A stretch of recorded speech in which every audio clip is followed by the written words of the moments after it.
নমস্কার বন্ধুরা, আজ আমি রান্নাঘরে মোচা সিদ্ধ করেছি, কলা সিদ্ধ করেছি, আর সিদ্ধ করে এর জলটা কিন্তু ফেলিনি, এই হাঁড়িতে রেখে দিয়েছি। আর শুধু তাই না, এখানে যে চালটাকে ভিজিয়ে রেখেছি, চালটা ভালো করে ধুয়ে নিয়ে এর জলটাও এই হাঁড়িতে আমি রেখে দিচ্ছি। আর রেখে দিয়ে এটা আমি গাছে ইউজ করব। কিভাবে ইউজ করব সেটা আমি দেখাচ্ছি। আপনারাও এরকম রান্নাঘরে উচ্ছিষ্ট জিনিস না ফেলে গাছে দিতে থাকুন। আর চলুন গাছে দিয়ে নিই। এখানে আমি বালতিতে জল রেখে দিয়েছি, আর এই জলটা মিশিয়ে নিলাম।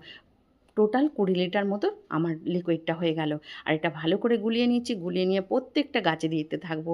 কম বেশি যাই দেন, এটা কিন্তু কোনো ক্ষতি হবে না। গাছ খুব ভালো থাকবে, ফুল ফল খুব ভালো হবে। এই জিনিসটায় অনেক ধরনের প্রোটিন রয়েছে, ম্যাগনেসিয়াম, ফসফরাস, পটাশিয়াম এগুলো রয়েছে, যাতে গাছের ফুল ফল ভালো হয়। আর আমারও এই গরমে গাছ দেখুন কত সুন্দর সতেজ রয়েছে, আর ফুলে গাছ ভরে গেছে। আপনারাও এইভাবে দিতে থাকুন। ভিডিওটা ভালো লাগলে লাইক, কমেন্ট, শেয়ার করে আমার চ্যানেলটি সাবস্ক্রাইব করে পাশে থাকবেন।